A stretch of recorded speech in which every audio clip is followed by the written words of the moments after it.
जावई दीपकच्या व्यसनाने सारे त्रासले म्हणून सुशीलाबाईने लेकीचे कुंकूच पोचले. नमस्कार मित्रांनो, स्वागत आहे आपल्या सह्याद्री काट्यावरती. आजची ही स्टोरी घेऊन आलेलो तुमच्यासाठी शेगाव तालुक्यामध्ये घडलेली. तर गुरुवारी 22 फेब्रुवारी रोजी रात्रीचे 10 वाजले असावेत.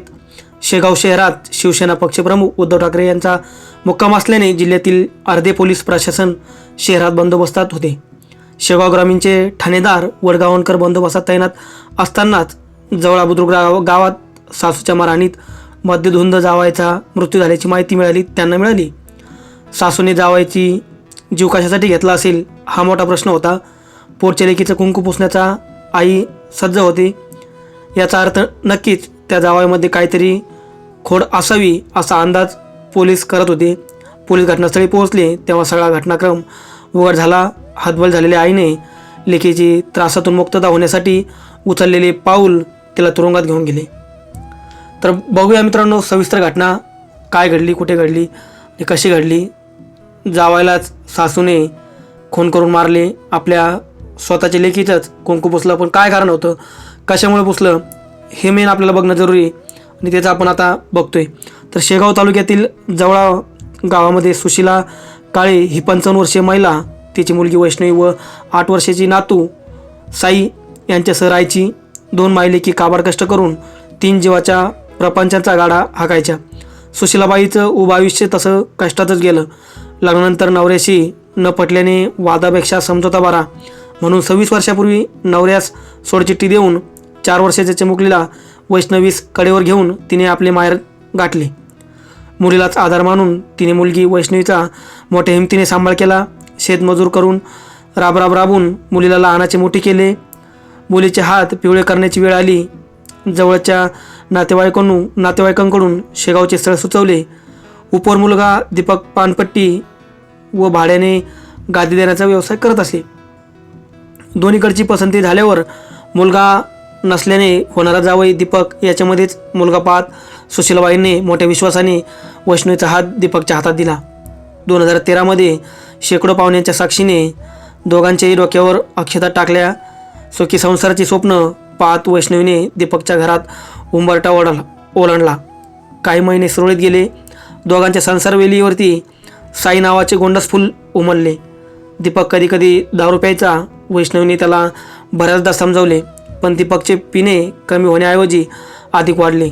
दररोज दारू पिऊन येणे आणि वैष्णवीने जाब विचारल्यावर तिला मारहाण करणे हा त्याचा दिनक्रम झाल्यामुळे त्याच्या त्रासाला कंटाळून वैष्णवी बऱ्याचदा माहेरी गेली. मात्र नातेवाईकांनी समजूत घालून तिला परत सासरे आणले.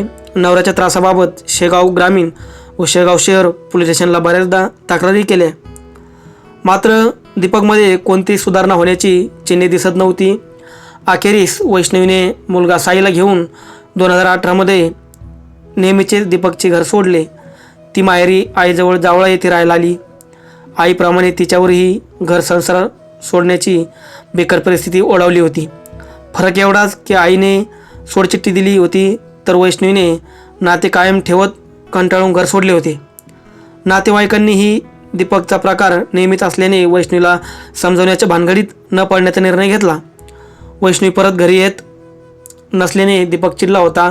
तो सासूच्या घरी दारू पिऊन जायचा, राडा करायचा, अश्लील शिवीगाळ करून दोन्ही मायलेकीसह चिमुकल्या मुलीसह मारहाण करायचा. त्यामुळे सुशीलाबाई, वैष्णवीसह चिमुकला साई असे तिघेसुद्धा त्याच्या दहशीला धास्तवले होते. सुरुवातीला शेजाऱ्यांनी व नातेवाईकांनी दीपकला समजावले, पण तो समजूत घालणाऱ्यांना उलट शिवीगाळ करत असले.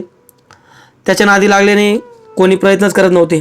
आठवड्यातून 15 मद्यधुंद अवस्थेत सासूच्या घरी जाऊन दरवाजा ठोचणे, घरात घुसून मारहाण करणे हा त्याचा ठरलेला प्रकार होता.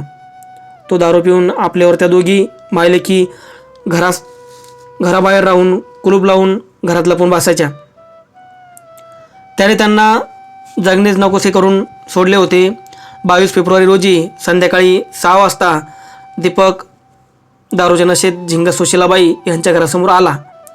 दीपक आल्याची चाहूल लागता सुशीलाबाईने घराच्या दरवाजास व अंगणाच्या गेटला कुलूप लावून घेतले. दुसऱ्या दरवाजातून नेहमीप्रमाणे घरात जाऊन बसली आणि दीपक दारूच्या नशेत पत्नी वैष्णवी व सासू सुशीलाबाई यांना अश्लील शिवीगाळ करून दरवाजा उघडा असे दरडावून ओरडून म्हणू लागला. घरातून कोणत्या प्रतिसाद मिळत नसल्याने चौताळ्याला मध्य धुंद दीपकने अंगणाच्या गेटचे कुलूप तोडले. एका वजनदार दगडाने ते कुलूप त्याने तोडून टाकलं. तो आत गेला आणि मुख्य दरवाजास लाथा मारू लागला. तरी दरवाजा न उघडल्यामुळे तो दगडाने दरवाजा तोडू लागला. दरवाजा तोडताना दारूची नशा उतरल्याने दीपकने पुन्हा दारूची बाटली घाशात ओतली. नव्या धामाने दरवाजा तोडण्याच्या कामास तो लागला. काही वेळात दरवाजाची कडी वाकली. त्यामुळे आता दीपक आतमध्ये घुसणार होता. कोणत्याही क्षणी घरात शिरणार आणि मारहाण करणार अशी खात्री पटल्याने सुशीलाबाई भीतीने थरकाप कापू लागल्या होत्या. किती दिवसाचे भीत जगायचे. आपल्या मागे दीपक आपल्या मुलीचा छेड करत राहणार आहे. त्यापेक्षा त्याला आपणच आदल घडवली पाहिजे विचाराने तिने हिंमत केली व घरातील मिरची पावडरची पूड हातात घेऊन घराबाहेर आली. दुसऱ्या क्षणी दरवाजासमोर अखंड तांडव करणाऱ्या दीपकच्या चेहऱ्यावर तिने मिरची पावडर टाकली. आधी दारूच्या नशेत असणारा दीपक सासूला पाहून संतापला होता. तो तिच्यावर हल्ला करण्याच्या तयारीत असतानाच अचानक त्याच्या डोळ्याची आगाग झाली. त्याच्या चेहऱ्यावर व डोळ्यात तिखट मिरची पावडर लागल्याने त्याला तीव्र वेदना होत होत्या. तो डोळे चोळत असताना संधी साधत ती क्रिकेटची बॅट हातात घेऊन दीपकवर तुटून पडली होती. हातातील बॅटचा तुकडा पडला, पण सुशीलाबाई इतकी चिडली होती की ती थांबलीच नाही. तुटलेले जे हे होतं त्याची बॅट होती. बॅट फेकून देत तिने बाजूला पडलेले लाकडी दांडके उचलले. त्या दांडक्याने जावयाला तुफान मारहाण करत होती. तिच्या मनातील खदगद जावयावर काढत होती. सासूचा रौद्र अवतार पाहत दीपक जमिनीवर कोसळला. काही मिनिटांनी उठण्याचे अयशस्वी प्रयत्न करत जमिनीवर आडवा झाला. तो नेहमीसाठीच. आणि तिथे त्याचा खून झाला. तिथं क्राईम घडला. तो जमिनीवरती कोसळला आणि मृत पावला. दारूच्या व्यसनाने कृश झालेल्या दीपकच्या जीवनाचा दीपक केव्हाच विझला. आयुष्यभर दारूच्या नशेत असणाऱ्या दीपकचा शेवटी दारूच्या नशेतच झाला. 2 तास होऊनही दीपक काहीच हालचाल करत नसल्याने पोलिसांना कळवण्यात आले. घटनेचे गांभीर्य पाहता ठाणेदार वडगावकर हे पोलीस उपनिरीक्षक शिंदे व इतर सहकार्यासह बंदोबस्तात असलेल्या आनंद विहार इथूनच घटनास्थळी रवाना झाले. पोलिसांची गाडी 7 मिनिटात 8 किलोमीटर अंतरावरती आलेल्या गावाजवळ आली आणि घटनास्थळी सुशीला काळे या महिलेची घरासमोर अंदाजे 35 वर्षे एक सडपातळ व्यक्ती पडलेला होता. त्याचा चेहरा मिरची पावडरने लाल झालेला होता. हाताला झालेली जखम ही स्पष्ट दिसत होती. त्या मृतदेहाजवळ सर्वत्र मिरची पडलेली पावडर ही दिसत होती. जवळ तुटलेली क्रिकेटची बॅट, लाकडी फळ्या व एक दगड पडलेला होता. मृतदेहाजवळ 2 महिला, एक चिमुकला व गावातील मोजक्या नागरिकांशिवाय कोणीच नव्हते. सुशीला काळे चिंताग्रस्त नजरेने पोलिसांकडे पाहत होती, तर चिमुकला मुलगा तेवढ्या रात्री घाबरलेल्या अवस्थेत काय होत आहे हे नजरेने टिपत होता. पोलिसांनी माहिती घेतली असता सासू सुशीलाने दारू पिऊन त्रास देणारा जावई दीपक हाडोळे यास बॅटने मारहाण केली. या मारहाणीने जखमी होऊन जमिनीवर पडला.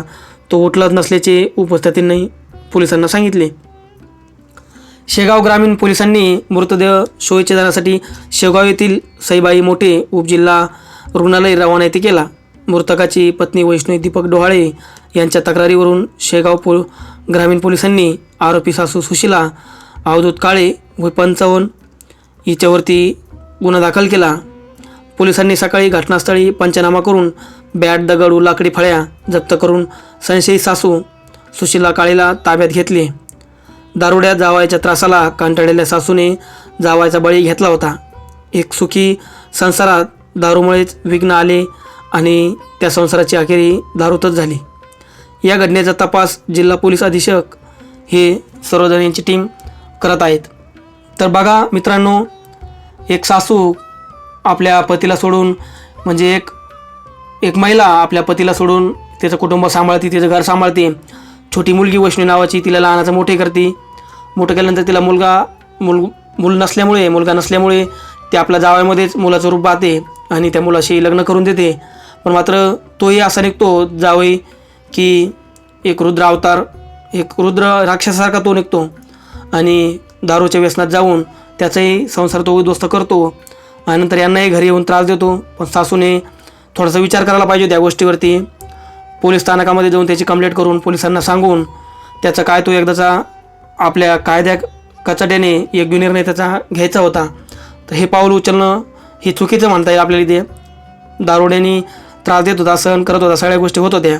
पण आपल्याला आता सासूला मात्र तिचा संसार उद्ध्वस्त करून मात्र जलाची हवा आता तिला खावी लागणार आहे. तर या घटनेला आपण इथेच सोलपूरम देऊया. आणि अशाच काही घटना आपल्या जवळपास घडत असतील, आपल्या घरात, आपल्या बाहेर, शेजारी पाजारी, तर त्यांना सावध करा, आपणही सावध राहा आणि अशा घटनेपासून लांब राहा. तोडगा तेवढ्याच टायमामध्ये तोडगा काढून प्रकरण तिथेच तेथे क्लिअर करा आणि अशा प्रकरणापासून लांब राहा. धन्यवाद मित्रांनो. आपण भेटूया पुढच्या स्टोरीमध्ये. तोपर्यंत काळजी घ्या आपली व आपल्या कुटुंबाची. आणि अशाच वेगवेगळ्या स्टोऱ्या बघण्यासाठी आपल्या चॅनलला सबस्क्राईब करा.